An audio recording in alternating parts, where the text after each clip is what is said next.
What really screws up relationships is not financial mishaps, it's surprises. Oh, you've been day trading and you've been going into some stock that your buddy at work said was good and you lost 20% of our savings, but it happened a year ago and you're telling me now. So I think it's a good idea to, on a regular basis, not only sit down and talk about budget, but just say, this is what's going on with us financially, and go through kind of spending and just being very transparent with each other. And also, not hiding the ball, right? I think that sometimes people don't want to talk about a financial hit they've taken. Like I said, I think the thing that screws up marriages is not only financial stress, but it's surprises about financial stress. Jesus, you've been spending this much money on this and you were trying to hide it from me?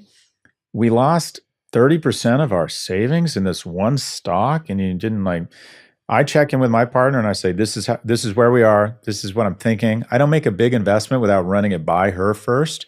She always says yes, but I want her to know, because that way if it doesn't go well, it's our problem. It's our fault. So transparency, talking about it, and a budget that you review together. Yeah. And that's great advice. And I think that transparency point is so huge, because you're so right. Surprises in any way in relationships are the biggest trust breaker. 100%. And you're so right that it's not even that person had an issue with what you were doing.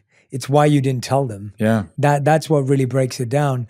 You talk a lot about investing and focusing on your talents, not your passions. Yeah. And I think for a long time we've kept hearing this language around find your passion, follow your passion, chase your passion. And yours is, well, no, talent. Yeah.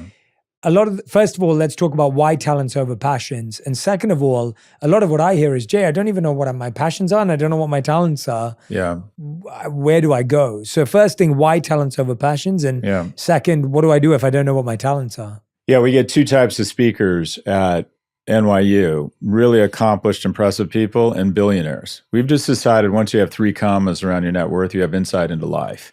And they always end their speech, or most of the time end their speech, with the following advice, which I think is just terrible advice for young people. Follow your passion.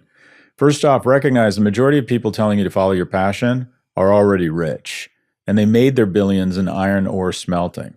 This is your job. Your job is to find your talent such that you could be in the top 10% within 10 years, and then maybe in the top 1% in 15 or 20 years. And this is the hard part, or the important part.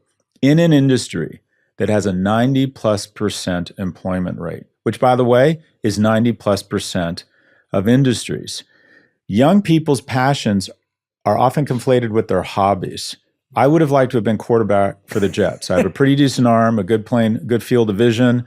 I'm 6'3", 190. I thought I was out of central casting to be the quarterback for the Jets. Once I got to UCLA, I was fortunate to know this is what real athletes look like, and you're not one of them. So the majority of people don't end up in what the quote unquote their passion is, because what they realize is that's a hobby.